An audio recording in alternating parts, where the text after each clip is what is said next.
사람을 오래 만나보고 세월을 길게 살아보니 결국 인간관계에서 가장 먼저 드러나는 것은 그 사람의 재산도 아니고 학력도 아니며 겉으로 드러나는 친절함만도 아니었습니다. 저는 오히려 아주 사소한 데서 사람의 운명이 갈리는 장면을 많이 보았습니다. 그중 하나가 바로 말입니다. 사람은 자기가 하는 말을 통해 자신이 어떤 안 알게 모르게 세상에 알리고 또 그 말에 따라 남들이 자기를 대하는 방식도 달답니다. 같은 선의를 잘 존중을 받고 누구는 만만하게 보입니다. 같은 배려를 하면서도 누구는 품격 있는 어른으로 남고 누구는 늘 손해보는 사람으로 굳어집니다. 이 차이는 생각보다 큰 데 있지 않습니다. 아주 평범한 한마디, 무심코 반복하는 말버릇에서 시작되는 경우가 많습니다. 저는 젊은 시절부터 수많은 사람을 만났습니다. 일제강점기에 무거운 공기를 견디며 살았고 전쟁의 상처도 보았고 가난과 혼란 속에서 인간이 얼마나 쉽게 무너질 수 있는지도 보았습니다. 또 교육자의 길을 걸으며 젊은 학생들과 수없이 대화했고 나이가 든 뒤에는 제 또래의 많은 분들이 어떤 말 때문에 스스로를 약하게 만들고 어떤 태도 때문에 늙어갈수록 더 존중받는지를 가까이에서 지켜보았습니다. 그 과정에서 저는 한 가지 사실을 깊이 깨달았습니다. 사람은 남이 먼저 자기 가치를 알아봐 주기를 기다리기 전에 자기 말 속에서 이미 자신의 가치를 정하고 있다는 사실입니다. 스스로를 가볍게 말하는 사람은 상대도 가볍게 대하기 쉽고 스스로를 함부로 내어주는 사람은 세상도 함부로 손을 뻗게 됩니다. 그런데 여기서 우리가 오해하지 말아야 할 것이 있습니다. 저는 여러분에게 강해지라고 해서 거칠어지라고 말하는 것이 아닙니다. 냉정해지라고 해서 인정 없는 사람이 되라는 뜻도 아닙니다. 오히려 그 반대입니다. 사람은 끝까지 따뜻해야 합니다. 나이가 들수록 더 온유해야 합니다. 그러나 따뜻함에는 중심이 있어야 하고 온유함에는 기준이 있어야 합니다. 중심 없는 친절은 흔들리기 쉽고 기준 없는 배려는 결국 자기 자신을 소모시킵니다. 누군가를 위해 희생한다고 생각했는데 어느 날 돌아보면 내 마음만 황폐해져 있고 정작 상대는 고마움보다 당연함을 먼저 배우는 일이 생깁니다.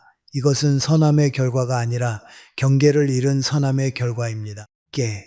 제가 오래 살며 얻은 작은 결론이 있다면 사람은 착해서 무너지는 것이 아니라 자기 자신을 너무 쉽게 낮추기 때문에 무너진다는 것입니다. 많은 분들이 착한 사람은 손해를 보더라도 참고 살아야 한다고 생각합니다. 그러나 저는 그렇게 생각하지 않습니다. 진짜 어른의 선함은 자기 품격을 지키면서 남을 배려하는 데 있습니다. 품격을 잃은 배려는 오래가지 못하고 오래가지 못하는 선의는 결국 서운함과 원망을 남기게 됩니다. 그러므로 나이 들수록 더욱 필요한 것은 힘이 아니라 품위입니다. 목소리를 높이는 법이 아니라 말을 가다듬는 법입니다. 상대를 눌러 이기는 기술이 아니라 나를 함부로 대할 수 없게 만드는 조용한 기준입니다. 우리가 인간관계에서 힘들어지는 까닭은 대개 남이 나를 몰라줘서만 아닙니다. 사실은 내가 나를 먼저 너무 쉽게 양보하고 너무 쉽게 부정하고 너무 쉽게 사라지게 만들었기 때문일 때가 많습니다. 어떤 분은 늘 양보하면서 또 마음 한구석에 섭섭함을 쌓아둡니다. 어떤 분은 늘 미안하다고 말하면서 자신의 존재를 조심스러워합니다.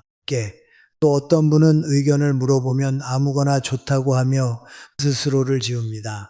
처음에는 이것이 겸손처럼 보일 수 있습니다. 그러나 반복되면 사람들은 그 안에서 겸손보다 약함을 잃게 됩니다. 더 정확히 말하면 이 사람은 조금 함부로 대해도 괜찮겠구나 라는 신호를 잃게 됩니다. 사람은 생각보다 상대의 말에서 많은 것을 판단합니다. 목소리의 크기보다 중요한 것은 말의 방향입니다. 그 말이 나를 세세우는 말인지 스스로를 허무는 말인지가 더 중요합니다. 저는 교육을 오래 하면서 학생들에게도 자주 말했습니다. 인간은 자기가 반복하는 언어를 통해 스스로를 만들어 간다고 말입니다. 희망을 말하는 사람은 조금씩 희망적인 사고를 닮아가고 체념을 자주 말하는 사람은 실제 삶에서도 새참의 길을 택하게 됩니다. 인간관계도 마찬가지입니다. 내가 늘 괜찮다고만 하면 상대는 미안함을 잊어버리고 내가 늘 미안하다고 하면 상대는 내 정당함을 잊어버립니다. 내가 늘 아무거나 좋다고 하면 상대는 내 취향과 내 의견의 존재를 잊어버립니다. 그리고 내가 늘 나는 잘 모른다고 하면 어느 순간 정말 중요한 자리에서 아무도 내 생각을 묻지 않게 됩니다. 이것은 하루아침에 벌어지는 일이 아닙니다. 그러나 조금씩 아주 조용히 그리고 매우 확실하게 우리 삶의 위치를 바꾸어 놓습니다. 저는 긴 세월 동안 책을 읽고 글을 쓰고 강단에 서며 한 가지를 배웠습니다. 사람은 말로 세상을 설명하기 전에 먼저 말로 자기 자신을 규정합니다. 그러므로 아무 말이나 해서는 안 됩니다. 특히 나이가 들수록 더욱 그렇습니다. 실수해도 다시 고치며 나아갈 기회가 많지만 나이가 들면 말 한마디가 곧 그 사람의 인상과 태도로 굳어지기 쉽습니다. 자녀들이 부모를 기억할 때도 그렇고 손주들이 조부모를 떠올릴 때도 그렇습니다. 늘 자기 자신을 낮추던 어른은 안타까움으로 남고 끝까지 품위 있게 말하던 어른은 존경으로 남습니다. 저는 후자여야 한다고 생각합니다. 나이 든다는 것은 약해지는 것이 아니라 본질이 더 선명해지는 일이어야 합니다. 그러므로 우리의 말도 더 선명해져야 합니다. 부드럽되 흐리지 않고 따뜻하되 무너지지 않으며 겸손하되 스스로를 없애지 않는 방향으로 나아가야 합니다. 인생을 멀리서 보면 결국 사람에게 남는 것은 많이 가졌느냐보다 어떻게 살았느냐이고 어떻게 살았느냐보다 어떤 품격을 지녔느냐입니다. 저는 이 품격이 거창한 이론에서 시작된다고 생각하지 않습니다. 오히려 일상의 가장 사소한 말에서 시작된다고 봅니다. 누가 실수했을 때 내가 어떻게 반응하는가, 억울한 일을 당했을 때 어떤 어조로 말하는가, 도움을 청할 때 스스로를 얼마나 의견을 물었을 때 내 생각을 감추는가 드러내는가, 바로 그런 장면 속에서 그 사람의 인격이 구체적으로 드러납니다. 인간은 큰 사건에서만 드러나는 것이 아닙니다. 작은 습관에서 먼저 드러납니다. 말은 그 습관의 중심에 있습니다. 저는 여러분이 강한 사람이 되기를 바라지 않습니다. 대신 쉽게 무너지지 않는 사람이 되기를 바랍니다. 차가운 사람이 되기를 대신 함부로 다룰 수 없는 따뜻한 사람이 되기를 바랍니다. 이것이 진짜 어른의 길이라고 저는 믿습니다. 상대를 이겨야 존중받는 것이 아닙니다. 내 기준을 잃지 않을 때 존중받습니다. 목소리를 높여야 존재감이 생기는 것도 아닙니다. 자기야 말을 스스로 가볍게 만들지 않을 때 존재감이 생깁니다. 결국 사람은 자기가 지키는 선만큼 존중받고 자기가 허락한 만큼 가벼워집니다. 그래서 이제부터 우리는 인간관계를 어렵게 만드는 거창한 문제를 먼저 이야기할 필요가 없습니다. 아주 가까운 곳부터 돌아보면 됩니다. 내가 무심코 내뱉는 말, 상대를 편하게 해주려다 오히려 나를 가볍게 만드는 말, 배려라고 믿었지만 실은 내 자리를 비워버리는 말, 바로 그런 것들부터 살펴보면 됩니다. 인생의 품격은 먼 데서 무너지지 않습니다. 대개 말에서 먼저 무너집니다. 그리고 다행스럽게도 다시 세워지는 것도 말에서부터 시작됩니다. 우리는 살아가면서 참 자주 괜찮습니다라는 말을 합니다. 누가 내 발을 밟아도 괜찮지 않습니다. 약속 시간에 한참 늦어도 괜찮습니다. 무례한 말을 들어도 괜찮습니다. 내 수고를 당연하게 여겨도 괜찮습니다 하고 넘어갑니다. 처음 들으면 참 점잖고 너그러운 사람처럼 보입니다. 실제로 그렇게 말하는 분들 가운데는 마음이 선한 분들이 많습니다. 남을 곤란하게 만들고 싶지 않고 작은 일로 분위기를 어색하게 만들고 싶지 않아서 스스로 한 걸음 물러나는 것입니다. 그러나 저는 오래 살아보며 한 가지를 분명하게 느꼈습니다. 모든 일에 괜찮다고 말하는 사람은 결코 오래 존중받기 어렵습니다. 왜냐하면 그 말을 관용으로만 받아들이지 않고 종종 경계가 없는 신호로 받아들이기 때문입니다. 말은 단순히 감정을 전달하는 수단이 아닙니다. 말은 나의 경계를 알리는 표시이기도 합니다. 사람은 서로의 말을 들으며 무의식적으로 판단합니다. 여기까지는 해도 되는 사람인지, 어디서 멈춰야 하는 사람인지, 이 사람에게는 사과해야 하는지, 아니면 적당히 넘어가도 되는지를 말입니다.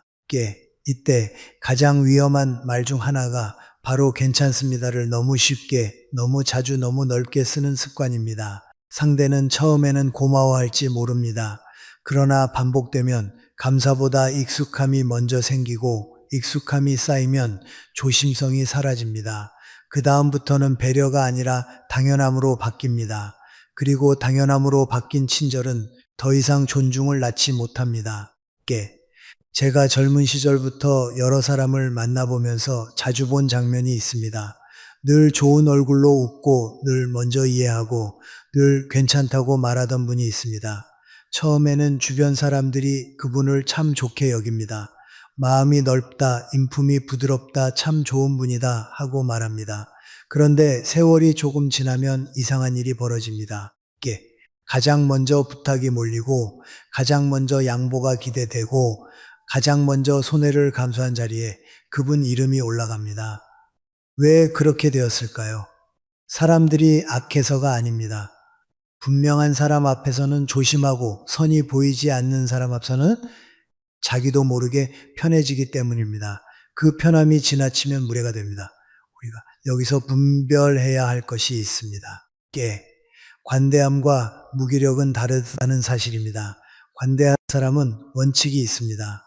상처를 받아도 무작정 참는 것이 아니라 무엇을 이해하고 무엇은 넘지 말아야 하는지 알고 있습니다.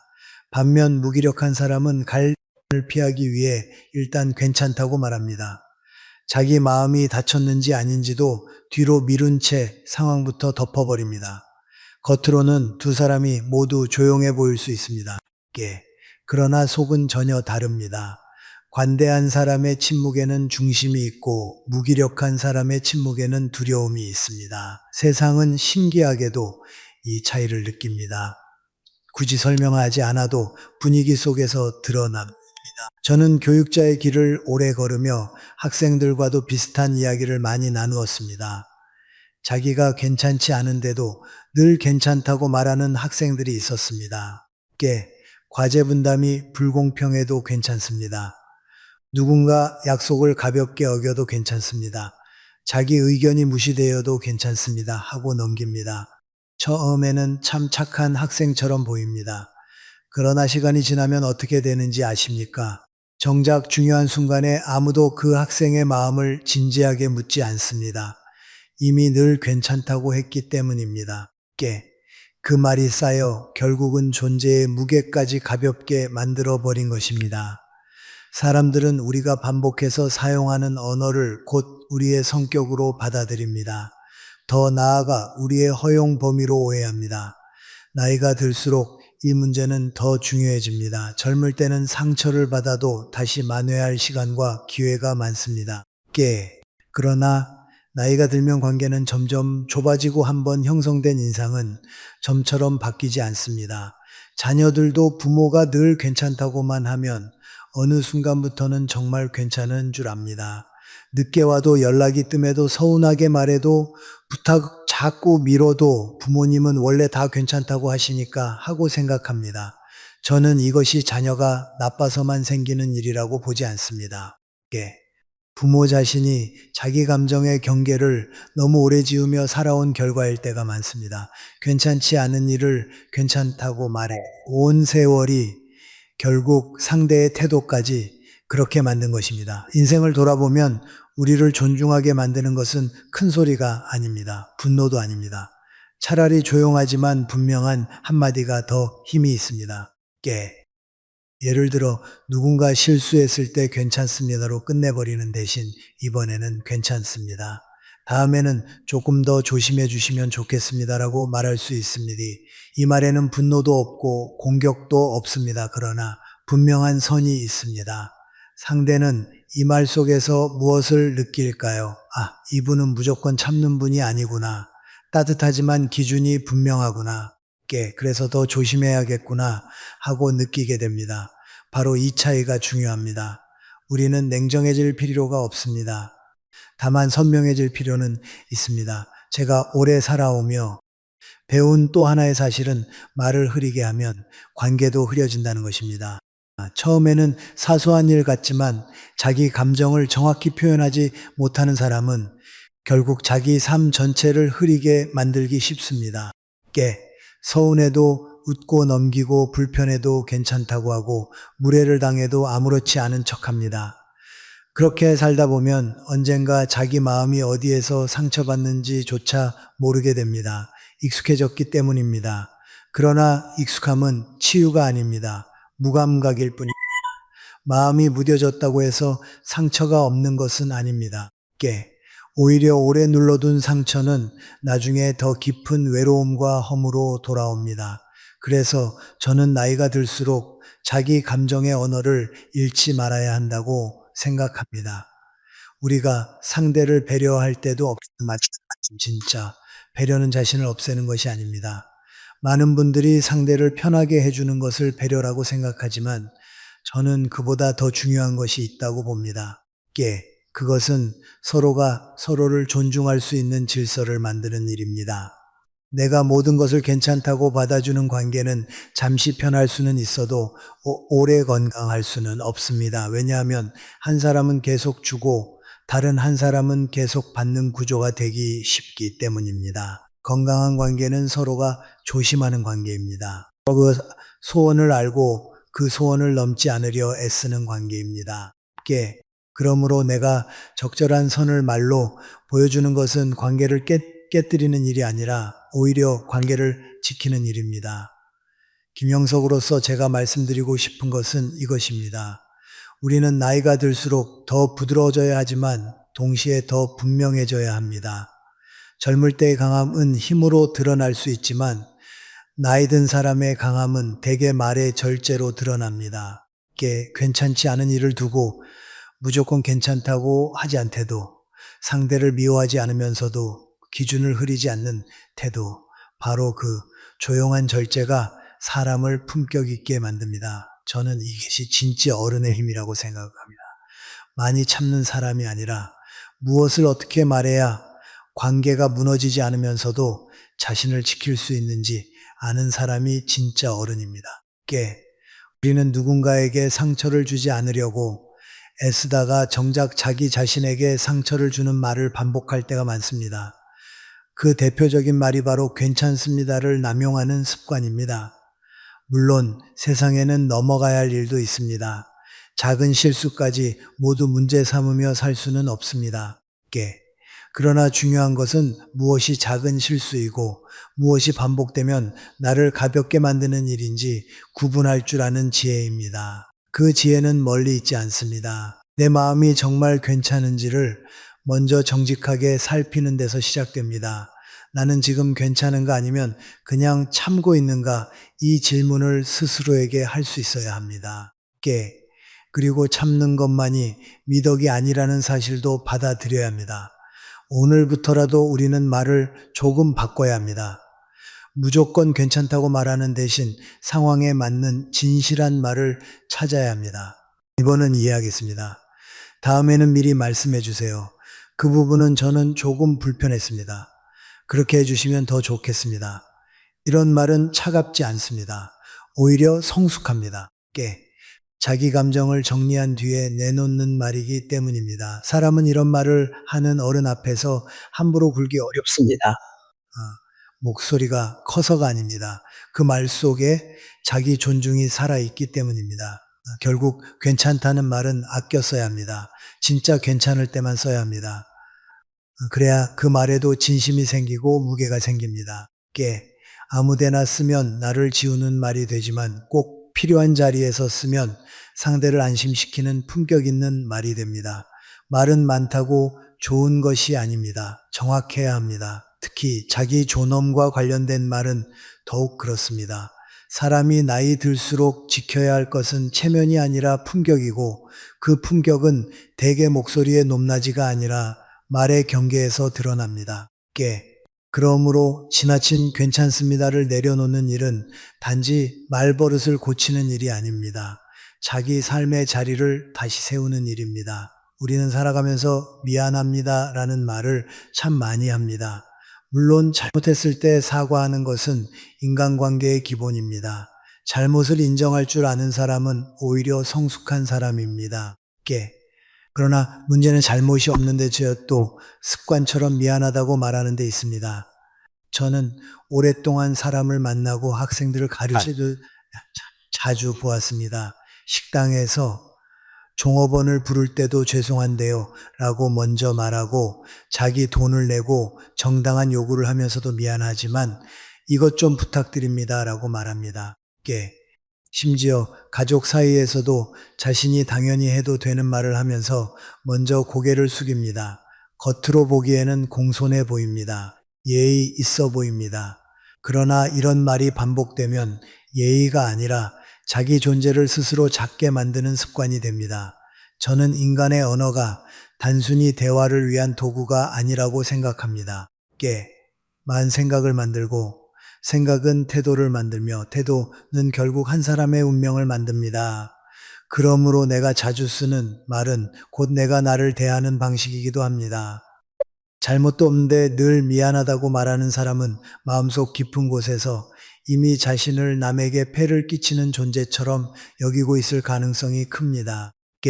그리고 사람은 자기가 스스로를 그렇게 여기면 상대도 딜에 차츰 그렇게 대하게 됩니다. 처음에는 단지 공손한 사람이라고 느끼지만 시간이 지나면 이분은 조금 세게 말해도 괜찮겠구나. 이분은 자기 권리를 강하게 주장하지 못하겠구나 하고 무의식적으로 판단하게 됩니다. 말이 분위기를 만들고 분위기가 관계의 질서를 만드는 것입니다. 제가 교육자의 길을 걸으며 만난 학생들 가운데도 이런 경우가 있었습니다. 질문할 권리가 충분히 있는데도 죄송한데 이런 걸 여쭤봐도 될까요? 라고 말하는 학생이 있었습니다. 발표를 잘 해놓고도 별것 아닌데 죄송합니다라고 덧붙이는 학생도 있었습니다. 처음에는 겸손처럼 보일 수 있습니다. 그러나 지나치면 자기 생각의 무게를 스스로 깎아내리게 됩니다. 듣는 사람도 자연스럽게 그 말을 따라갑니다. 본인이 별것 아니라고 했으니 정말 별것 아닌 것처럼 가볍게 받아들이게 되는 것입니다. 이것이 바로 언어의 무서운 점입니다. 사람은 남이 나를 어떻게 평가하는지만 두려워하지만 사실은 나를 어떤 말로 규정하느냐가 먼저입니다. 나이가 들수록 이 문제는 더욱 조심해야 합니다. 왜냐하면 나이가 든 사람의 말은 그 사람의 품격 전체를 보여주기 때문입니다. 연륜이라는 것은 단지 오래 살았다는 뜻이 아닙니다. 오래 산 만큼 자신을 다루는 말도 성숙해야 한다는 뜻입니다. 그런데 어떤 분들은 오랜 세월을 사셨음에도 여전히 말끝마다 미안하다, 죄송하다, 내가 괜히 말했네, 내가 번거롭게 했지 하고 자신을 작게 만듭니다. 저는 이런 모습을 볼 때마다 안타깝습니다. 그분들이 정말로 잘못해서가 아니라 그 오랜 세월 동안 자기 존재를 너무 조심스럽게만 놓고 살았기 때문입니다. 세상은 조심성 있는 사람을 좋아하는 것처럼 보이지만 지나친 자기 축소 앞에서는 결국 존중보다 익숙한 우위를 느끼게 됩니다. 우리는 사과를 해야 할 때와 하지 말아야 할 때를 분별해야 합니다. 잘못했을 때 진심으로 사과하는 것은 인간의 도리입니다. 그러나 정당한 요구를 하면서 미안해할 필요는 없습니다. 내 감정을 말하면서 죄책감을 가질 필요도 없습니다. 배우고 싶다고 말할 때도 도움을 청할 때도 내가 잘못한 것이 아니라면 굳이 자신을 낮출 이유가 없습니다. 이것은 교만의 문제가 아닙니다. 자기 위치를 바르게 하는 문제입니다. 지나친 사과는 겸손이 아니라 자기 확신의 부족에서 나오는 경우가 많습니다. 더 깊이 들어가면 혹시 내가 거절 나가면 어쩌나 내가 불편한 사람으로 보이면 어쩌나 하는 두려움이 숨어 있습니다. 결국 미안하다는 말은 상대를 위한 말 같지만 사실은 자기 불안을 덮기 위한 말일 때가 많습니다. 저는 오래전부터 인간관계에서 가장 중요한 덕목 가운데 하나가 진실성이라고 생각해 왔습니다. 진실성은 있는 그대로를 말하는 힘입니다. 잘못했으면 잘못했다고 말하고, 감사할 일 있으면 감사하다고 말하고, 부탁할 일 있으면 부탁한다고 말하는 것입니다. 그런데 우리는 이 간단한 질서를 자주 흐립니다. 예. 잘못하지 않았는데도 사과하고 감사해야 할 자리에서도 미안해하며 정당한 권리를 말하면서도 스스로 민망해합니다. 이렇게 언어의 질서가 흐려지면 마음의 질서도 흐려집니다. 그러면 결국 사람은 자기 삶의 자리에서도 당당함을 잃게 됩니다. 예. 자기 자리를 잃은 사람은 관계 속에서 늘 뒤로 물러서게 되고, 뒤로 물러서는 습관은 결국 자신이 있어야 할 자리까지 남에게 내어주게 만듭니다. 제가 살아오며 배운 것은 사람은 크게 화를 내지 않아도 얼마든지 당당할 수 있다는 사실입니다. 당당함은 큰 목소리에서 나오는 것이 아닙니다. 당당함은 정확한 말에서 나옵니다. 예를 들어 식당에서 필요한 것을 요청할 죄송한데 물 좀 주실 수 있을까요? 대신 물 좀 부탁드립니다라고 말해도 충분합니다. 물건에 문제가 있을 때 미안하지만 바꿔주실 수 있을까요? 대신 이 부분에 문제가 있어서 교환을 요청드립니다라고 말할 수 있습니다. 가족에게도 마찬가지입니다. 내가 괜히 번거롭게 해서 미안한 데가 아니라 이 부분은 내 도움이 필요하구나 라고 말하면 됩니다. 말이 단정해질수록 사람은 스스로를 덜 해치게 됩니다. 그리고 사람 앞에서 남들도 정구해집니다. 김영석으로서 제가 특히 강조하고 싶은 것은 나이 들수록 미안함보다 감사함의 언어를 더 많이 써야 한다는 점입니다.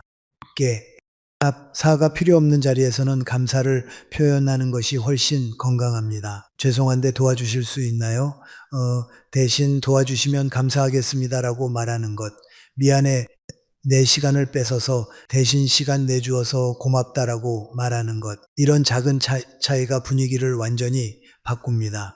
나와 상대를 함께 존중하는 방향으로 관계를 이끕니다. 감사는 비굴하지 않습니다. 감사는 오히려 성숙한 사람의 언어입니다. 내가 도움을 받는다고 해서 존재 전체를 줄일 필요는 없습니다. 도움은 도움일 뿐이고 내 존재의 가치와는 다른 문제입니다. 인생을 오래 돌아보면 자기 자신을 존중하지 않는 사람은 결국 타인에게도 진정한 존중을 받기 어렵습니다. 이것은 냉정한 말 같지만 사실입니다. 사람들은 겉으로는 친절할 수 있습니다. 그러나 깊은 곳에서는 자기 자리를 알고 지키는 사람을 더 신뢰합니다. 늘 미안해하는 사람은 처음엔 다루기 편할 수여도 중요한 순간에는 의견의 무게가 가벼워지기 쉽습니다. 반대로 꼭 필요한 때만 사과하고 평소에는 단정하게 말하는 사람은 큰 소리를 내지 않아도 말의 무게가 살아 있습니다. 저는 젊은 시절 많은 스승들을 뵈며 이런 점을 느꼈습니다. 진정으로 큰 인품을 지닌 분들은 결코 자기 자신을 함부로 낮추지 않았습니다. 그렇다고 거만하지도 않았습니다. 단지 말의 자리를 흐리지 않았습니다. 잘못한 자리에서는 분명히 사과하고 그렇지 않은 자리에서는 좀 침착하고 곧 정확했습니다. 그 단정함이 곧 인격이었습니다. 우리가 습관처럼 사과하는 이유 중 하나는 갈등을 두려워하기 때문입니다. 미리 미안하다고 하면 상대의 반응이 부드러워질 것 같고 부탁도 거절당하지 않을 것 같고 내가 덜 불편한 사람이 될 것 같습니다. 그러나 그 방식은 잠시 편할 뿐 오래가면 자기 자신을 지워버립니다. 한 번, 두 번은 괜찮을지 몰라도 반복되면 상대는 내가 정당하게 요구할 수 있는 사람이라는 사실을 잊게 됩니다. 더 문제는 나 스스로도 잊어버린다는 것입니다. 나는 원래 조심해야 하는 사람, 미안해해야 하는 부탁조차 작게 해야 하는 사람이라고 생각하게 됩니다. 이 생각이 굳어지면 삶 전체가 위축됩니다. 저는 이것이 참 안타깝습니다. 인간은 본래 그렇게 작게 태어난 존재가 아닙니다. 누구나 존엄이 있고 누구나 자기 삶의 중심에 서야 할 이유가 있습니다. 그러므로 우리는 이제 사과를 줄이고 무례를 배우자는 것이 아닙니다. 오히려 더 바른 언어를 배우자는 것입니다. 사과할 때는 진심으로 하고 사과할 필요가 없을 때는 쓸데없이 자신을 낮추지 말자는 것입니다. 공손함은 유지하되 자기 존재를 훼손하지 않는 말, 그것이 필요합니다. 이것은 단순한 화법의 문제가 아니라 삶의 태도에 관한 문제입니다. 나는 잘못이 없는데도 왜 움츠러드는가? 왜 내 요구를 말하면서 부끄러워하는가? 왜 내 존재를 먼저 가비는가? 왜 질문을 이 스스로에게 던져봐야, 그리고 그 자리에 새로운 언어를 놓아야 미안합니다. 대신 감사합니다. 죄송하지만 대신 부탁드립니다. 제가 괜한 말을 했네요. 대신 제 생각은 이렇습니다. 라는 말을 익혀야 합니다. 사람은 말이 바뀌면 표정이 바뀌고 표정이 바뀌면 태도가 바뀌며 태도가 바뀌면 관계가 달라집니다. 이것은 제가 긴 세월 동안 보아온 아주 단순하지만 분명한 진실입니다. 지나친 사과는 인간관계를 부드럽게 만드는 것 같지만 사실은 나를 작게 만드는 가장 조용한 습관일 수 있습니다. 그러니 이제는 사과를 아껴야 합니다. 사과해야 할 때는 깊이 있게 하고 그렇지 않을 때는 감사와 요청의 언어로 자신을 바르게 세워야 합니다. 사람은 자신을 함부로 대하지 않는 만큼 타인도 함부로 대하지 못합니다. 그리고 그런 조용한 당당함이야말로 나이 들수록 더 빛나야 할 어른의 품격이라고 저는 믿습니다. 우리는 살아가면서 아무거나 괜찮다는 말을 참 쉽게 합니다. 식사 메뉴를 정할 때도 그렇고 가족이 여행지를 물을 때도 그렇고 자녀가 부모님의 의견을 묻는 자리에서도 그렇습니다. 나는 아무거나 좋다. 너희 편한 대로 해라. 나는 상관없다. 라는 말은 겉으로 들으면 참 편안하고 좋은 말처럼 보입니다. 실제로 이 말을 자주 하시는 분들 가운데는 마음이 넓고 상대를 배려하려는 분들이 많습니다. 자식들이 번거롭지 않기를 바라고 괜히 자기 때문에 결정이 복잡해지지 않기를 바라기 때문입니다. 그러나 저는 오랜 세월을 살면서 이 말이 생각보다 많은 것을 빼앗아가는 장면을 여러 번 보았습니다. 아무거나라는 말은 갈등을 줄이는 말처럼 보이지만 반복되면 결국 자신의 존재를 흐리게 만드는 말이 되기 쉽습니다. 사람은 자기 의견을 통해 자기 존재를 드러냅니다. 내가 무엇을 좋아하는지, 무엇이 불편한지, 어떤 것이 더 낫다고 생각하는지 말하는 것은 단순한 취향의 표현이 아닙니다. 그것은 내가 여전히 살아있는 사람이라는 증거이고 관계 속에서 분명한 인격으로 서 있다는 표시입니다. 그런데 늘 아무거나 괜찮다고 말하는 사람은 자기도 모르는 사이에 그 표시를 지워버립니다. 처음에는 상대가 할 수 있습니다. 그러나 시간이 지나면 상대는 그 사람의 취향도 생각도 바람도 없는 것처럼 여기게 됩니다. 더 정확히 말하면 묻지 않아도 되는 사람으로 여기게 됩니다. 그리고 이것은 매우 조용하게 그러나 분명하게 관계의 구조를 바꿔놓습니다. 저는 교육자의 길을 걸으며 많은 학생들을 만났습니다. 그들 가운데 자기 생각을 또렷하게 말하는 학생이 있었습니다. 반드시 목소리가 큰 학생만은 아니었습니다. 조용하지만 분명하게 자기 의견을 말하는 학생이 있었습니다. 그런 학생은 시간이 갈수록 주변 사람들에게 더 자주 질문을 받았습니다. 반면에 늘 저는 아무거나 괜찮습니다. 다들 하시는 대로 하겠습니다라고 말하던 학생은 어떠했겠습니까?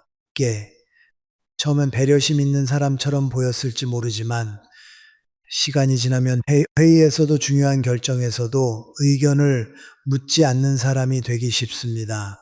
왜냐하면 사람들은 한두 번 물어본 뒤 늘 같은 대답이 돌아오면 더는 거기서 의미를 찾지 않기 때문입니다. 인간관계는 이처럼 작은 반복에 의해 만들어집니다. 나이가 들수록 이 문제는 더 중요해집니다. 젊을 때는 자신의 의견을 감추어도 다시 드러낼 업설이 많습니다. 그러나 나이가 들면 자녀도 주변 사람도 부모님이나 어른의 말에서 삶의 방향과 기운을 읽으려 합니다. 그럴 때 어른이 늘 아무거나라고 말해버리면 자녀들은 처음에는 부모를 편하게 해드린다고 생각하지만 나중에는 정말 부모에게 별다른 뜻이 없는 줄 알게 됩니다. 그리고 이 인식이 쌓이면 어느 순간 중요한 일에서 부모를 빼고 결정하게 됩니다. 식사 메뉴에서 시작된 일이 병원 선택, 생활 방식, 재산 문제, 가족 모임의 방향 같은 더 큰 문제로 옮겨가기도 합니다. 처음에는 작은 양보였는데 나중에는 존재 전체가 뒤로 밀려나는 결과를 낳는 것입니다. 이것이 저는 참 안타깝습니다. 꽤 많은 분들이 아무거나 라는 말이 겸손이라고 생각합니다. 그러나 저는 그것이 언제나 겸손은 아니라고 봅니다. 때로는 책임을 피하려는 마음일 수도 있고, 때로는 갈등을 피하고 싶은 두려움일 수도 있으며, 때로는 내 생각을 말해봐야 별 의미 없을 것이라는 체념일 수도 있습니다. 겸손은 자기 생각이 있으면서도 남을 존중하는 태도입니다. 예.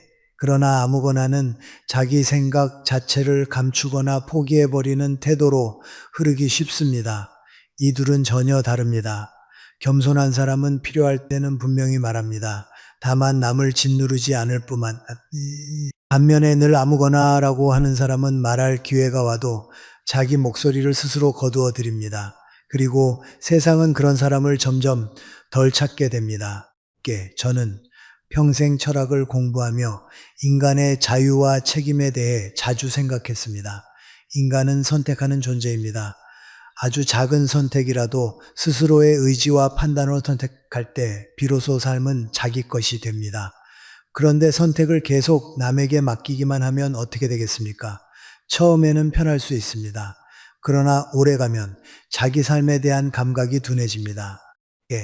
무엇을 좋아하는지, 무엇을 원하는지, 무엇이 나에게 더 잘 맞는지 조차 점점 모르게 됩니다. 아무거나 라는 말이 무서운 이유는 여기에 있습니다. 그것은 단지 메뉴를 고르지 않는 말이 아니라 자기 삶의 감각을 점점 흐리게 만드는 말이 될 수 있기 때문입니다. 가족 안에서 이 문제는 더욱 섬세하게 작용합니다. 예를 들어 자녀가 부모님께 오늘 뭐 드시고 싶으세요 하고 물었을 때 부모님이 늘 나는 아무거나 괜찮다고만 답하면 자녀는 처음에는 배려를 느끼다가도 나중에는 정말로 부모님의 취향을 알 수 없게 됩니다. 그러면 자녀는 편한 대로 결정하게 되고 부모는 속으로 서운함을 느낍니다.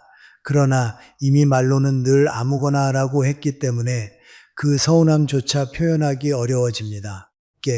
이런 일이 반복되면 서로가 서로를 오해하게 됩니다. 자녀는 부모가 정말 무심한 줄 알고 부모는 자녀가 자기 마음을 몰라준다고 생각합니다. 그러나 많은 경우 문제의 시작은 마음이 아니라 언어에 있었습니다. 자기 마음을 계속 아무거나 라는 말로 덮어버린 결과입니다.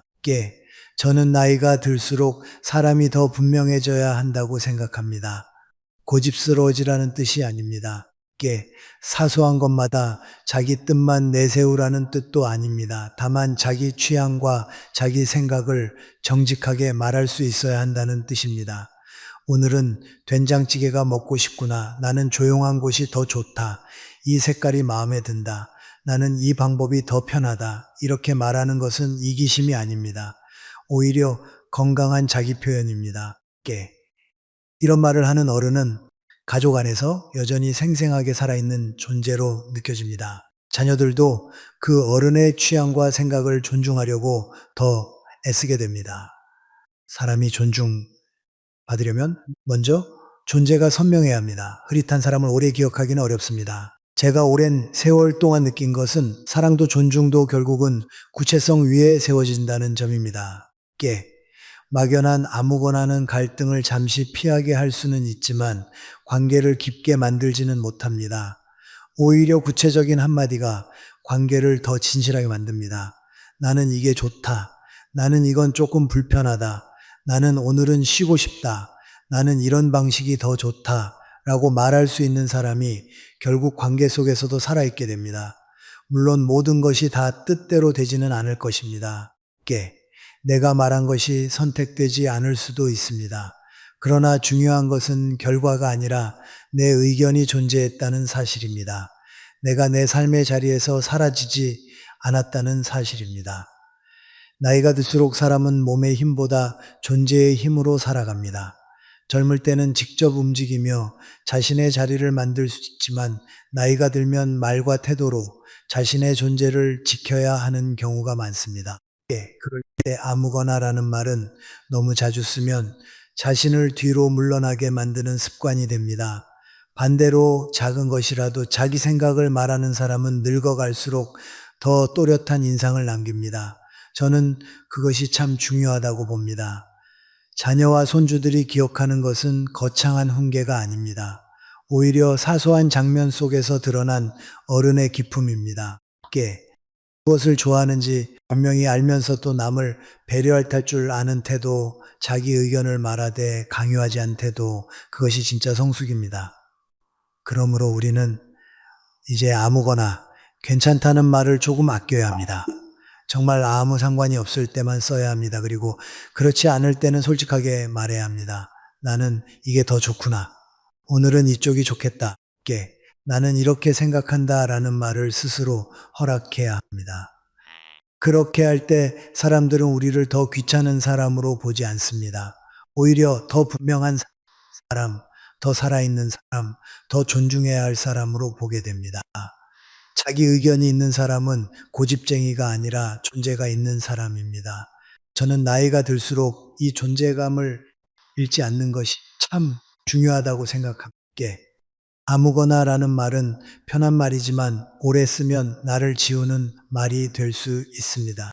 인간관계에서 존중은 큰 목소리에서 생기는 것이 아니라 자기 존재를 스스로 흐리지 않는 태도에서 생깁니다. 우리는 누군가를 배려할 수 있습니다. 그러나 그 배려가 자기 자신을 없애는 방식이어서는 안 됩니다. 나이든 어른의 아름다움은 욕심 없음에만 있지 않습니다. 자기 자리를 알고 자기 생각을 알고 그것을 조용히 표현할 줄 아는 데 있습니다. 저는 그것이야말로 사람을 늙게 하지 않고 오히려 깊어지게 만드는 힘이고 믿습니다. 우리는 살아가면서 저는 잘 몰라서요라는 말을 생각보다 자주 합니다. 새로운 기계를 접할 때도 그렇고 세상이 바뀌는 속도를 따라가기 어렵다고 느낄 때도 그렇고 자녀들이나 손주들이 어떤 의견을 물어볼 때도 그렇습니다. 이 말은 겉으로 들으면 겸손해 보일 수 있습니다. 실제로 아는 채 하지 않으려는 조심스러운 태도에서 나오는 경우도 많습니다. 그러나 저는 오랜 세월을 살아오며 이 말이 지나치게 반복될 때 그것이 단순한 겸손을 넘어 자기 자신을 지워버리는 언어가 된다는 사실을 여러 번 보았습니다. 사람은 모르는 것이 있을 수 있습니다. 누구나 다 알 수는 없습니다. 그러나 문제는 모르는 사실보다 스스로를 무능한 사람처럼 규정해버리는 습관에 있습니다. 저는 평생 철학을 공부하고 학생들을 가르치면서 인간이 자신을 어떤 언어로 규정하느냐가 삶 전체를 얼마나 크게 바꾸는지 지켜보았습니다. 사람이 자꾸 나는 못한다, 나는 모른다, 나는 이제 늦었다 라고 말하면 처음에는 단지 말버릇 같아 보여도 생각은 말버릇 같아 보여도 결국 그 말이 태도를 만들며 태도가 실제 행동을 결정하게 됩니다. 그러면 배우려는 마음도 약해지고 시도하려는 용기도 줄어들고 나중에는 정말로 자신이 아무것도 할 수 없는 사람처럼 느껴지게 됩니다. 저는 이것이 언어의 무서운 점이라고 생각합니다. 사람은 남에게서 듣는 말보다 자신이 스스로에게 반복하는 말에 더 깊이 영향을 받습니다. 나이가 들수록 저는 잘 몰라서요 라는 말은 더 조심해서 써야 합니다. 나이가 든다는 것은 세상의 모든 기술을 따라잡는다는 뜻은 아닙니다. 새로운 제도나 기계나 문화에 나설 수 있습니다. 그러나 그렇다고 해서 인생 전체에서 쓸모없는 사람이 되는 것은 아닙니다. 오히려 그 반대입니다. 나이가 들수록 사람에게는 정보보다 더 중요한 것이 쌓입니다. 사람을 보는 눈, 상황을 판단하는 힘, 관계를 읽는 감각, 오래 살아본 사람만이 알 수 있는 무게 있는 통찰이 생깁니다. 그런데도 입버릇처럼 저는 잘 몰라서요 라고 말하면 상대는 모든 축적된 지혜까지 없는 것처럼 받아들이기 쉽습니다. 그 말 한마디가 스스로의 경험을 한꺼번에 가볍게 만들어버리는 것입니다. 제가 강단에 있을 때 젊은 학생들이 고민을 들고 찾아오는 일이 많았습니다. 취업, 인간관계, 실패, 사랑, 미래에 대한 두려움 같은 것들이었습니다. 그때 저는 늘 느꼈습니다. 젊은 사람들은 정보만 필요로 하는 것이 아닙니다. 방향을 필요로 합니다. 저는 선택이 더 인간다운지, 무엇이 자기 삶을 지키는 길인지, 실수했을 때 어떻게 일어설지에 대한 어른의 눈을 필요로 합니다. 지금도 마찬가지입니다. 자녀와 손주들이 어른에게 묻는 것은 꼭 최신 정보만이 아닙니다. 때로는 삶의 태도를 묻는 것이고 불안한 마음을 붙들어줄 중심을 묻는 것입니다. 그런데 그때마다 나는 요즘 세상 잘 몰라 라고 먼저 물러서 버리면 젊은 세대는 어른의 지혜에 접근할 기회를 잃게 됩니다. 이것은 단순히 한마디를 줄이는 문제가 아니라 세대 간의 연결을 지키는 문제이기도 합니다. 물론 모르는 것은 솔직히 인정해야 합니다. 저는 아는 척하는 태도를 태도라고 생각하지 않습니다. 그러나 모른다는 말에는 두 가지가 있습니다. 하나는 이 부분은 내가 잘 모르니 배워보겠다는 열린 말이고, 다른 하나는 나는 원래 이런 걸 모르는 사람이니 나를 빼달라는 닫힌 말입니다. 이 둘은 전혀 다릅니다. 앞의 말은 겸손이지만 뒤의 말은 자기 포기입니다. 앞의 말은 성장을 향해 열려 있지만 뒤의 말은 가능성을 스스로 닫아버립니다. 우리가 경계해야 할 것은 바로 두 번째 말입니다. 많은 분들이 자신도 모르게 그것을 습관처럼 사용합니다. 그리고 그 순간부터 자기 삶의 여러 자리에서 한 걸음씩 뒤로 물러서게 됩니다. 저는 제 인생을 돌아보면 늦었다고 생각할 만한 나이에도 계속 배웠습니다. 사람이 배우는 일은 젊은 시절의 전유물이 아닙니다. 오히려 나이가 들수록 더 깊이 배울 수 있는 것도 많습니다. 젊을 때는 속도 있게 외우고 익히는데 이 강점이 있지만 나이가 들면 삶의 경험과 연결해 이해하는 힘이 커집니다. 그래서 늦은 배움은 결코 쓸모없는 일이 아닙니다. 새로운 것을 완벽하게 잘하기 위해서가 아니라 여전히 살아있는 사람으로 남기 위해 필요합니다. 배우려는 태도는 단지 지식을 늘리는 것이 아니라 인간의 정신을 늙지 않게 합니다. 반대로 나는 잘 몰라라는 말을 반복하면 지식보다 먼저 정신이 늙어버립니다. 제가 보기에 어떤 어른이 가장 존경스러운가 하면 모든 것을 아는 어른이 아닙니다. 자기가 모르는 것을 인정하되 그것 때문에 자기 자신을 작게 만들지 않는 어른입니다. 예를 들어 스마트폰이 어렵다면 나는 이런 것은 원래 못해라고 말하는 대신 이건 익숙하지 않지만 천천히 배우면 되겠구나 라고 말하는 어른입니다. 새로운 제도를 이해하기 어렵다면 나는 요즘 세상 모른다고 손을 놓는 대신 설명을 들으면 이해할 수 있을 것 같다고 말하는 어른입니다. 이런 태도는 자녀와 손주들에게도 깊은 인상을 남깁니다. 우리 부모님은 여전히 배울 수 있는 분이구나, 나이가 들었어도 멈춘 분이 아니구나 하는 존경이 생깁니다. 사람은 강한 척해서 존경받는 것이 아니라 열린 마음으로 살아갈 때 더 깊이 존경받습니다. 저는 잘 몰라서요 라는 말이 위험한 또 다른 이유는 그 말이 관계 속 권위를 스스로 내려놓게 만든다는 데 있습니다. 여기서 말하는 권위는 권위주의가 아닙니다. 억지로 윗사람 노릇을 하라는 뜻도 아닙니다. 제가 말하는 권위는 연륜에서 오는 자연스러운 무게입니다. 그런데 스스로를 계속 모르는 사람, 뒤처진 사람, 판단할 수 없는 사람처럼 말하면 그 자연스러운 무게가 사라집니다. 처음에는 자녀들이 아니에요, 어머니도 아세요 하며 받아줄 수 있습니다. 그러나 같은 말이 반복되면 나중에는 정말로 영적 결정에서 부모의 의견을 묻지 않게 됩니다. 어차피 모르신다고 하실 테니까 괜히 설명해 또 관심 없으실 테니까 하고 넘기게 되는 것입니다. 그렇게 되면 결국 부모는 서운하고 자녀는 점점 더 독자적으로 움직이게 됩니다. 관계의 거리감은 이렇게 아주 작은 말버릇에서 시작되기도 합니다. 저는 인간이 마지막까지 지켜야 할 것은 단순한 체면이 아니라 정신의 생동감이라고 생각합니다. 몸은 늙을 수 있습니다. 기억력도 예전 같지 않을 수 있습니다.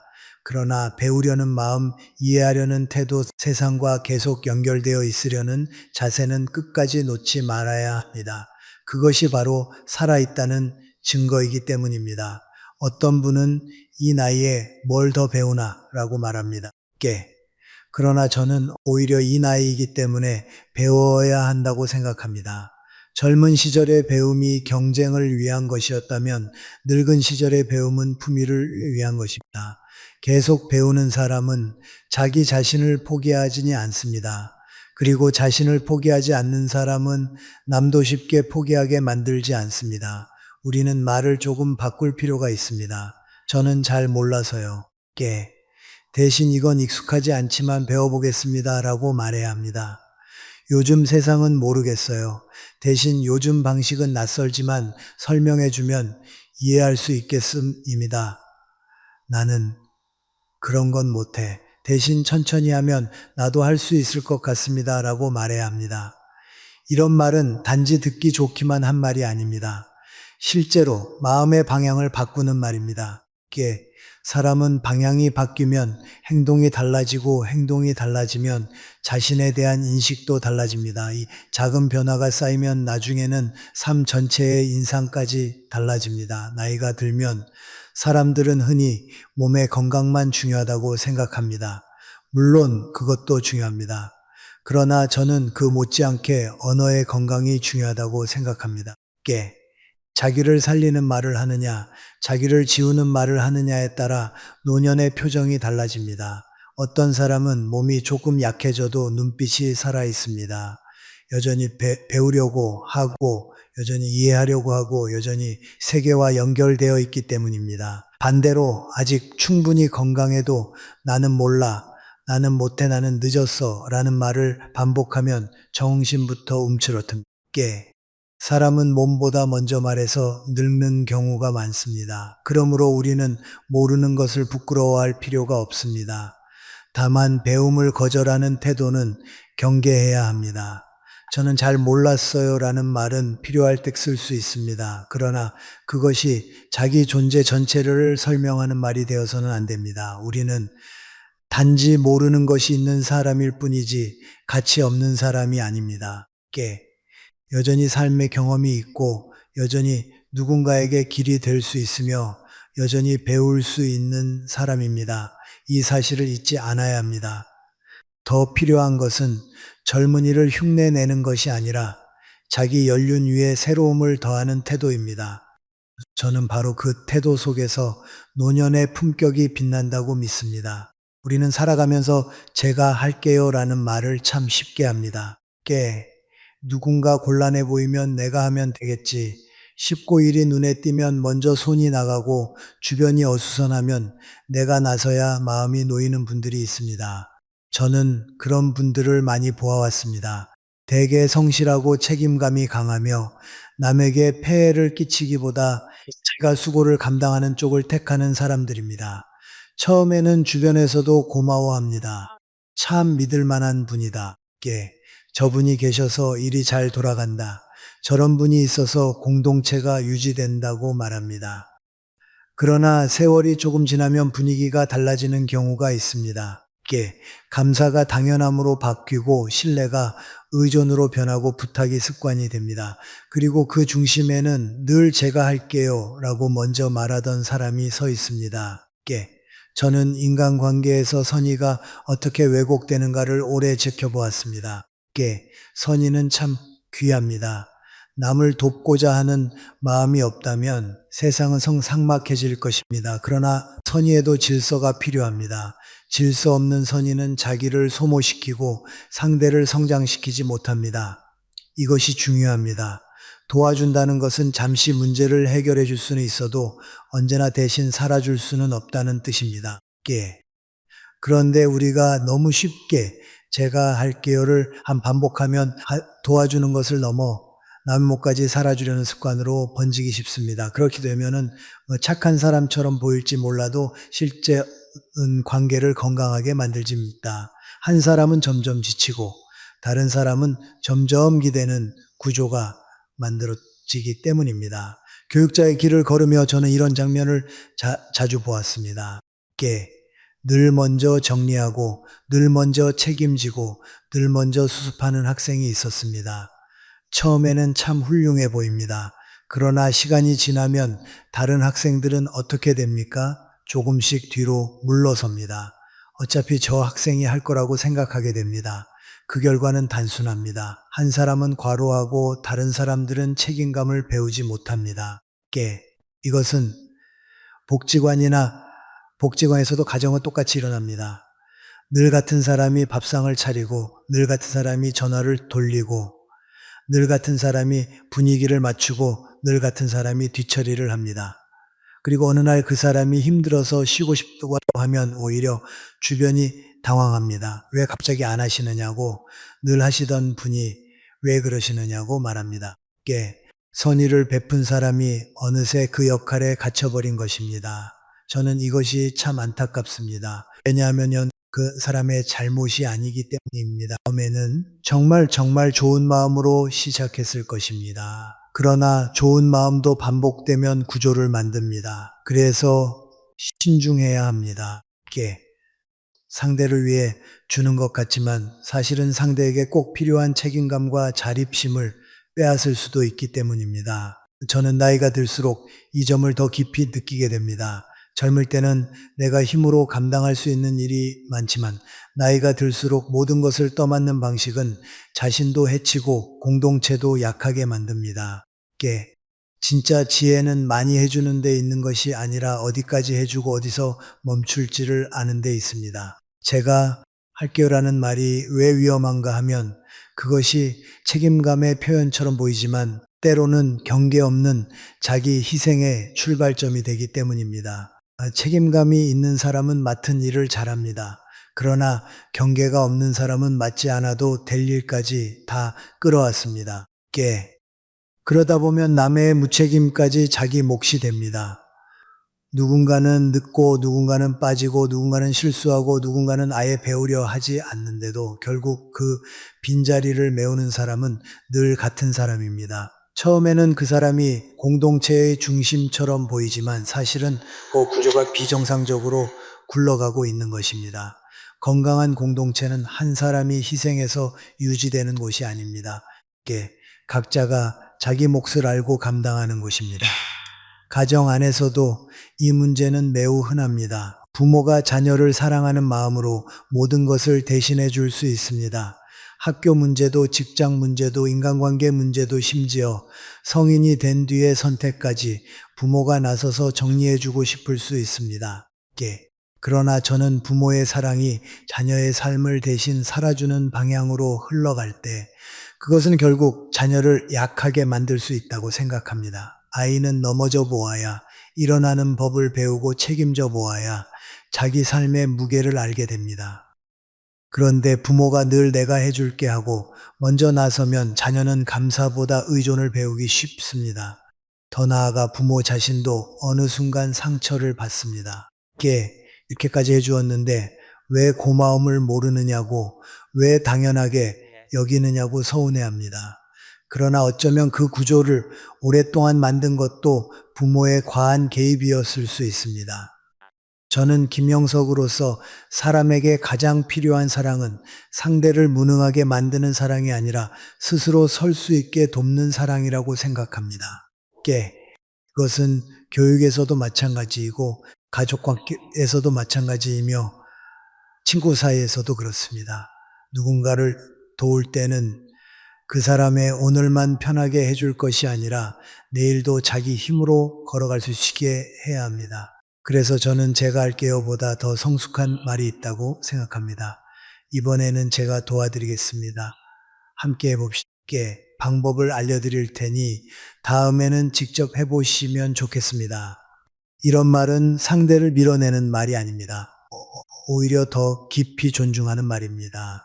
상대를 무력한 존재로 보지 않고 가능성을 가진 사람으로 보기 때문입니다. 우리가 자주 놓치는 것은 도움에도 품격이 필요하다는 사실입니다. 품격 있는 도움은 상대를 작게 만들지 않습니다. 받는 사람도 부끄럽지 않고 주는 사람도 지치지 않습니다. 반면 품격 없는 도움은 한쪽은 지치고 다른 한쪽은 무뎌집니다. 이것이 계속되면 관계는 균형을 잃습니다. 저는 오래 살면서 관계가 깨지는 이유가 큰 배신이나 심각한 사건 때문만은 아니라는 것을 많이 보았습니다. 사소한 불균형이 오래 쌓여도 관계는 무너집니다. 늘 한쪽만 이해하고 늘 한쪽만 수고하고 늘 한쪽만 메우는 관계는 결국 피로를 낳습니다. 피로가 쌓이면 더 쉽게 서운함으로 변합니다. 많은 분들이 제가 할게요라고 말하는 이유 가운데 하나는 갈등을 피하고 싶어서입니다. 누군가에게 부탁하거나 책임을 묻는 것이 불편하니 그냥 내가 해버리는 편이 빠르고 편하다고 생각합니다. 실제로 당장은 그럴 수 있습니다. 그러나 인생은 단기적으로만 움직이지 않습니다. 오늘의 편함이 내일의 짐이 되는 경우가 많습니다. 내가 말하지 않으면 상대는 모릅니다. 내가 늘 대신해주면 상대는 배울 기회를 잃습니다. 그리고 결국 나는 더 큰 부담을 안게 됩니다. 그러므로 용기가 필요합니다. 이번에는 제가 맡겠지만 다음에는 함께 해주세요. 이 일은 제가 아니라 당신이 하셔야 합니다. 도와드릴 수는 있지만 전부 대신할 수는 없습니다. 이런 말을 할 수 있어야 합니다. 이것이 매정함이 아닙니다. 오히려 관계를 오래 살리는 정직함입니다. 나이가 들수록 우리는 힘으로 킹계를 이끄는 것이 아니라 원칙으로 관계를 지켜야 합니다. 젊을 때처럼 많이 움직일 수 없을 수도 있습니다. 그러나 오히려 그래서 더 지혜로워야 합니다. 내가 다 해주는 어른이 되기보다 사람들을 제자리에 세우는 어른이 되어야 합니다. 누가 무엇을 해야 하는지, 어디까지 도와주는 것이 좋은지, 언제 물러나는 것이 더 큰 사랑인지 아는 사람이 진짜 어른입니다. 저는 그런 어른이 공동체를 건강하게 만든다고 믿습니다. 늘 앞장서서 다 하는 사람보다 모두가 자기 몫으로 하도록 이끄는 사람이 더 깊은 존중을 받습니다. 왜냐하면 그는 단지 일을 해결하는 사람이 아니라 사람을 세우는 사람이기 때문입니다. 그리고 그 외에는 다른 말들을 배워야 합니다. 함께 합시다. 이번에는 제가 도와드리겠습니다. 다음에는 직접 해보시면 좋겠습니다. 그 일은 당신이 맡는 것이 맞겠습니다. 이런 말이 처음에는 어색할 수 있습니다. 그러나 이것이야말로 나를 지키면서도 관계를 살리는 말입니다. 사람은 모든 일을 해주는 사람을 오래 존중하지 않습니다. 오히려 자기 자리를 알고 남의 자리도 존중하며 돈과 책임의 경계를 아는 사람을 더 신뢰하게 됩니다. 그것이 바로 어른의 무게입니다. 제가 할게요는 선한 말이지만 남용하면 나를 소모시키는 말이 됩니다. 사랑은 많을수록 좋지만 사랑의 방식은 지혜로워야 합니다. 많이 해주는 것이 사랑의 전부는 아닙니다. 잘 멈추는 것도 사랑이고 스스로 하게 기다리는 것도 사랑이며 방법을 알려준 뒤 물러서는 것도 사랑입니다. 저는 이것이 참 중요하다고 생각합니다. 나이가 들수록 우리는 누군가의 무료 일꾼이 되어서는 안 됩니다. 대신 사람을 길러내는 어른, 사람을 세우는 어른, 관계를 건강하게 만드는 어른이 되어야 합니다. 그것이 자신도 지키고 남도 살리는 길이며 오래 살아 얻은 지혜가 드러나는 길이라고 저는 믿습니다. 우리는 나이가 들수록 두 가지 말을 더 조심해야 합니다. 하나는 어쩔 수 없지라는 말이고 다른 하나는 다 내 탓이다라는 말입니다. 하나는 삶을 포기하게 만드는 말이고 다른 하나는 자신을 무너뜨리는 말입니다. 겉으로 보기에는 체념과 반성처럼 보일 수 있습니다. 그러나 오래 쓰면 둘 다 사람의 기운을 꺾습니다. 인간은 몸이 먼저 늙는 것 같지만 실제로는 말이 먼저 늙게 만드는 경우가 많습니다. 가능성을 닫는 말, 자신을 몰아세우는 말, 그런 말들이 쌓이면 인생의 빛도 함께 흐려집니다. 제가 오래 살아오며 느낀 것은 사람이 불행해지는 데는 큰 사건만 작용하는 것이 아니라는 사실입니다. 오히려 날마다 반복하는 말 한마디가 마음의 방향을 바꾸고 그 방향이 쌓여 삶의 모양을 결정하는 경우가 많습니다.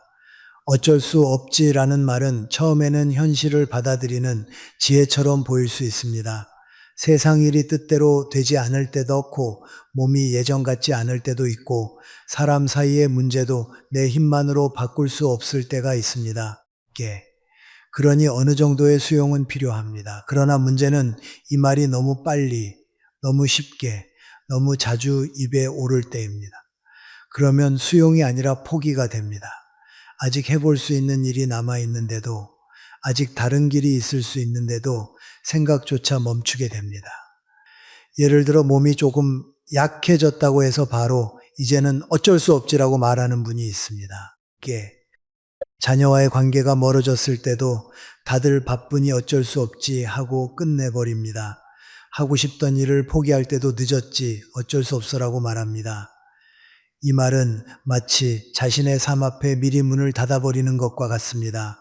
아직 가능성이 완전히 사라진 것이 아닌데도 자기 손으로 불을 끄는 것입니다. 저는 이것이 참 안타깝습니다. 현실을 받아들이는 것과 가능성을 버리는 것은 전혀 다른 일입니다.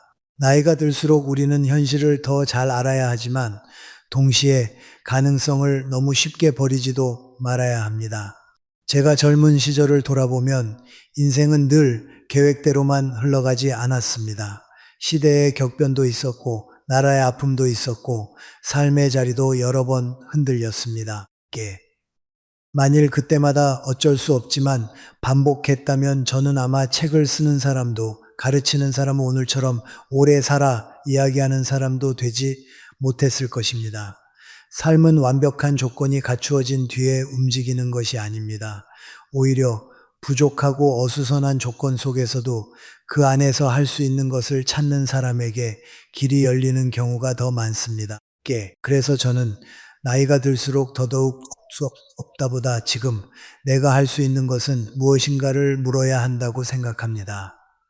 어쩔 수 없지라는 말, 위험한 이유는 단지 행동을 멈추게 하기 때문이 아닙니다. 이 말은 사람의 표정도 바꾸고 마음의 자세도 바꾸며 주변이 나를 바라보는 시선까지 바꿉니다. 가족들은 이런 말을 자주 듣게 되면 어느 순간부터 부모님이 정말 삶을 내려놓으셨다고 느끼게 됩니다. 본인은 잠깐 푸념한 것일 뿐이라고 생각할지 모르지만 자녀와 손주들은 그 말 속에서 생의 의지가 약해진 기색을 잃습니다. 사람은 희망적인 말을 한다고 해서 무조건 낙관적인 사람이 되는 것은 아니지만 적어도 스스로 삶을 포기하지 않는다는 신호를 보낼 수는 있습니다. 그 신호는 생각보다 큽니다. 한 어른이 끝까지 삶을 놓지 않는 태도를 보일 때 가족들도 거기서 힘을 얻습니다. 다른 하나의 말 다 내 탓이라는 또 다른 방식으로 사람을 무너뜨립니다. 이 말은 처음에는 책임감 있게 들릴 수 있습니다. 자기 잘못을 돌아보는 태도는 분명 중요합니다. 저는 자기 성찰 없는 삶을 좋은 삶이라고 생각하지 않습니다. 그러나 반성과 자책은 다릅니다. 반성은 잘못을 돌아본 뒤 앞으로 나아가게 하지만 자책은 같은 자리에 사람을 묶어둡니다. 다 내 탓이다라는 말을 반복하는 사람은 문제를 해결하기보다 자기 자신을 먼저 곡합니다. 그리고 이상하게도 이렇게 자신을 공격하는 습관은 관계를 더 좋게 만들지 못합니다. 오히려 주변 사람들을 지치게 하고 본인도 점점 무기력하게 만듭니다. 가정에서 자주 일어나는 일을 보십시오. 자녀가 힘들다고 말했을 때 부모가 다 내가 못나서 그렇다, 내가 잘못 키워서 그렇다라고 답하면 그 말은 사랑처럼 보일 수 있습니다. 그러나 듣는 자녀의 마음은 편하지 않습니다. 자녀는 위로를 원했을 수도 있고 조언을 원했을 수도 있고 단지 들어주기를 원했을 수도 있습니다. 그런데 부모가 바로 자기 비난으로 들어가 버리면 대화는 거기서 막히게 됩니다. 결국 문제는 해결되지 않고 자녀는 부모를 위로해야 하는 상황으로 바뀝니다. 부모는 자책하고 자녀는 더 답답해집니다. 이것은 사랑이 깊어서 생기는 일일 수는 있지만 건강한 방식은 아닙니다. 자책은 문제를 해결하는 힘이 아니라 관계의 에너지를 소모시키는 방식이 되기 쉽습니다. 저는 인간이 자기 자신에게 너무 가혹해질 때 오히려 책임을 다하지 못하게 되는 경우를 많이 보았습니다. 자신을 차분히 돌아보는 사람은 다시 시작할 힘이 있습니다. 그러나 자신을 몰아붙이는 사람은 금세 지칩니다.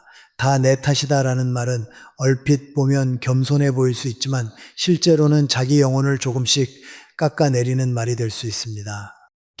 사람이 계속 자기 자신을 도시하는 방식으로 살면 결국 자기 존재 자체가 부담스러워집니다. 나는 늘 부족한 사람, 늘 잘못한 사람, 늘 누군가에게 미안해야 하는 사람이라는 인식이 자리 잡습니다. 그렇게 되면 기쁜 마음으로 살아갈 힘도 약해지고 누군가를 밝게 대할 여유도 줄어듭니다. 김영석으로서 제가 말씀드리고 싶은 것은 인간은 나이가 들수록 스스로를 더 깊이 이해해야 하지만 동시에 스스로를 더 너그럽게 품을 줄도 알아야 한다는 점입니다. 젊을 때는 경 속에서 자기 자신을 몰아 살아갈 때가 많습니다.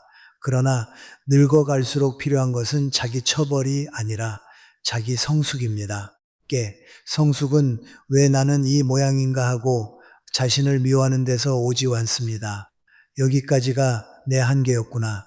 그러나 여기서도 더 나아질 수 있겠다 하고 자신을 이해하는 데서 옵니다.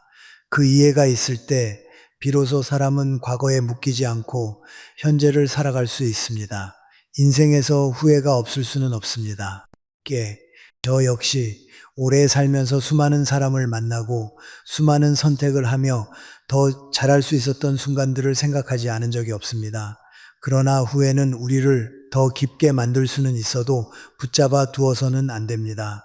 과거는 돌아볼 수는 있어도 다시 살 수는 없습니다. 그런데도 많은 분들이 과거의 한 장면 앞에 마음을 묶어둔 채 살아갑니다. 자녀에게 더 잘할 걸, 배우자에게 그 말을 하지 말 걸, 그때 그 선택을 다르게 할 걸 하며 끝없이 자신을 책망합니다. 그러나 아무리 오래 책망해도 이미 지나간 시간은 돌아오지 않습니다. 우리가 할 수 있는 일은 단 하나입니다. 오늘의 태도를 바꾸는 것입니다. 그것이 과거에 대한 가장 진실한 응답입니다. 그래서 저는 다 내 탓이다 대신 더 성숙한 말을 배워야 한다고 생각합니다. 내가 부족한 부분이 있었구나. 이제는 다르게 해보자. 최선을 다하지 못한 점은 아쉽지만 지금부터라도 바로잡을 수 있다. 그때는 그만한 힘밖에 없었지만 지금은 조금 더 깊이 이해하게 되었다.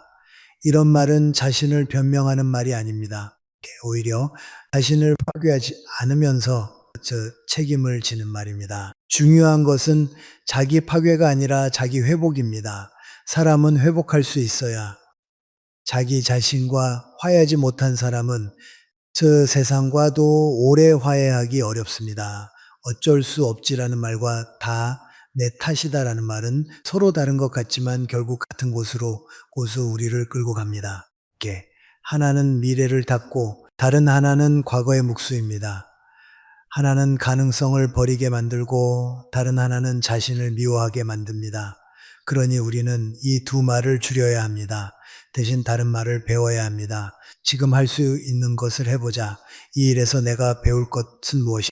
아쉽지만 여기서 멈추지 말자. 지나간 일은 돌아보되 오늘을 포기하지는 말자. 이런 말들은 거창하지 않습니다. 그러나 삶을 앞으로 움직이게 만드는 힘이 있습니다. 사람은 거대한 결심보다 작은 언어의 방향 전환으로 더 많이 바뀝니다.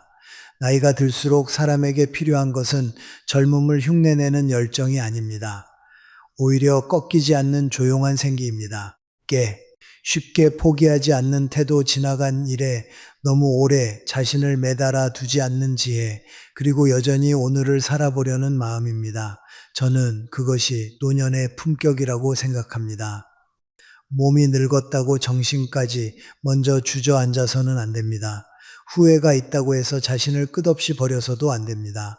우리는 여전히 살아있는 사람이고 살아있는 한 오늘의 언어를 바꿀 수 있습니다. 그리고 언어가 바뀌면 마음의 자세도 달라집니다. 그 작은 변화가 인생 후반을 지탱하는 큰 힘이 됩니다. 그러므로 이제는 어쩔 수 없지라고 너무 쉽게 말하지 마십시오.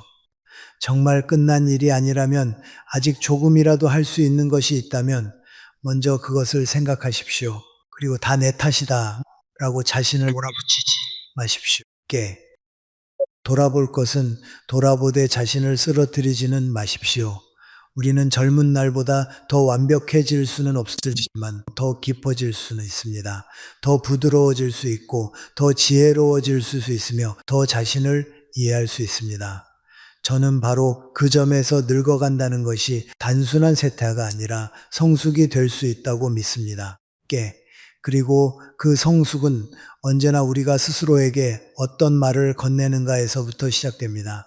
인생을 오래 살아보니 결국 사람을 지키는 것은 돈도 아니고 체면도 아니며 순간의 감정도 아니라는 생각이 듭니다.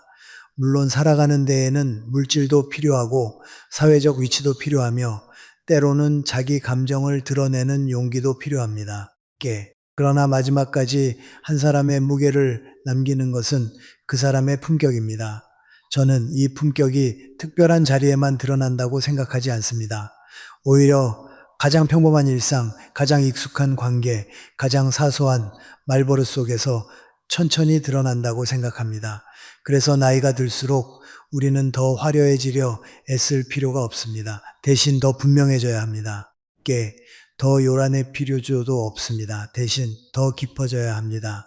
사람은 젊을 때는 에너지로 존재를 드러내지만 나이가 들면 마태 무게와 태도 위에 결로 존재를 드러내게 됩니다. 저는 살아오며 많은 분들을 보았습니다. 크게 성공하지 않았어도 오래 기억되는 분이 있었습니다. 그분들은 대개 말이 단정했습니다. 누구를 함부로 대하지 않았고 그렇다고 자기 자신도 함부로 다루지 않았습니다. 부탁을 받을 때는 무조건 다 들어주지 않았지만 매정하지 않았고 잘못했을 때는 사과했지만 필요 이상으로 자신을 낮추지 않았습니다. 의견을 물으면 조용히 자기 생각을 말했고 모르는 것이 있으면 배우려 했으며 삶이 어려워져도 쉽게 체념하지 않았습니다. 저는 그런 분들에게서 늙어간다는 것이 무엇인지 배웠습니다. 늙는다는 것은 점점 사라지는 것이 아니라 점점 본질만 남는 일이라는 사실입니다. 그래서 노년은 감추는 시기가 아니라 드러나는 시기입니다. 그동안 어떤 생각으로 살았는지, 어떤 언어를 품고 살았는지, 어떤 태도를 몸에 익혀왔는지가 점점 더 선명하게 드러납니다. 우리가 지금까지 살펴본 여러 말들은 얼핏 보면 모두 사소해 보입니다. 아무거나 좋습니다. 저는 잘 모릅니다. 제가 할게요. 어쩔 수 없죠. 다 내 탓입니다. 이런 말들은 모두 일상께서 흔히 들을 수 있는 표현입니다. 그러나 저는 이런 말들이 반복될 때 단지 습관으로 끝나지 않는다고 생각합니다. 말은 결국 방향이 되기 때문입니다. 반복되는 말은 마음의 자세를 만들고 그 자세는 관계의 모양을 만들며 그 관계는 마침내 한 사람의 인생 분위기를 결정합니다. 그러므로 인생 후반에 필요한 지혜는 거창한 기술이 아닙니다. 자기 말의 방향을 바로잡는 일입니다. 그것이 사람의 노년을 다르게 만듭니다. 저는 김형석으로서 늘 생각해 왔습니다. 사람은 사랑받기 위해 자신을 없애서는 안 된다고 말입니다. 이것은 자녀 관계에서도 그렇고 부부 관계에서도 그렇고 친구 관계에서도 그렇습니다. 어떤 분들은 사랑받기 위해 늘 양보하고 인정받기 위해 늘 먼저 사과하고 평화를 지키기 위해 자기 생각을 감춥니다. 처음에는 그것이 아름다운 희생처럼 보일 수 있습니다. 그러나 그런 방식은 오래가지 못합니다. 자기 자신을 잃어버린 관계는 결국 어느 한쪽의 외로움 위에 서게 됩니다. 사랑은 자기 부정을 통해 완성되지 않습니다. 오히려 자기 존재를 바르게 세울 때 더 건강해집니다. 내가 어떤 사람인지 어디까지 받아들일 수 있는지 무엇을 원하고 무엇을 원하지 않는지 분명히 아는 사람일수록 관계도 더 건강하게 맺습니다. 그것은 차가움이 아니라 성숙입니다. 나이가 들수록 품격 있는 어른이 된다는 것은 목소리를 높이지 않고도 자기 자리를 지킬 줄 아는 사람이 된다는 뜻입니다. 인생의 후반부에는 젊을 때처럼 힘으로 밀어붙일 수 없습니다. 그러나 그럴 필요도 없습니다. 진짜 무게는 큰 소리에서 나오지 않기 때문입니다. 오히려 조용한 분별력, 단정한 말, 서두르지 않는 태도, 자기 감정을 함부로 쏟아내지 않는 절제, 그런 것들이 사람을 더 크게 보이게 만듭니다. 저는 살아오며 이 사실을 여러 번 확인했습니다. 주변을 긴장시키는 어른보다 주변을 안정시키는 어른이 더 오래 존중받습니다. 무엇을 선택해야 할지 어려울 때 방향을 제시해주고 감정이 격해질 때 중심을 잡아주고 불안한 상황에서 함부로 흔들리지 않는 사람. 그런 사람이야말로 진짜 어른입니다. 그렇다면 어떻게 해야 그런 어른이 될 수 있겠습니까? 저는 먼저 자기 언어를 바꿔야 한다고 생각합니다. 내 삶을 스스로 가볍게 만드는 말은 줄이고 나를 세우는 말을 배워야 합니다.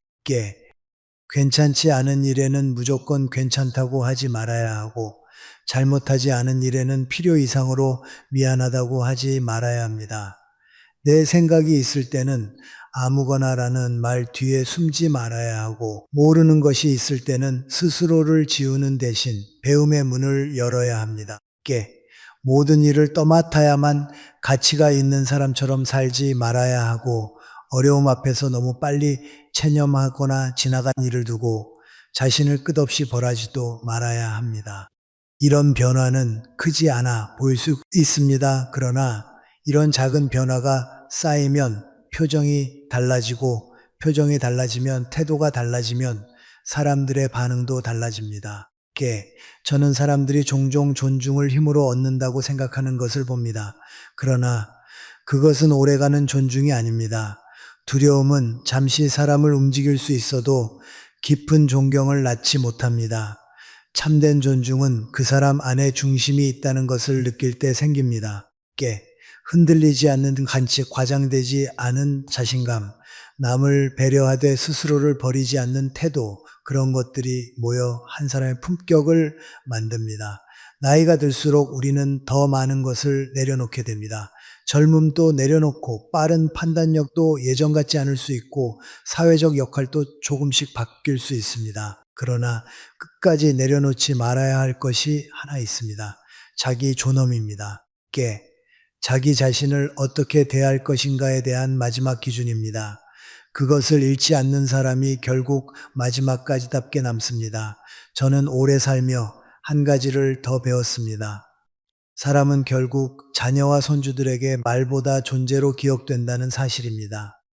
어떤 분은 늘 잔소리를 많이 하셨지만 정작 기억에는 따뜻한 품만 남기도 하고 어떤 분은 특별한 업적이 없어도 그 단정한 태도 하나로 오래 그리움이 되기도 합니다.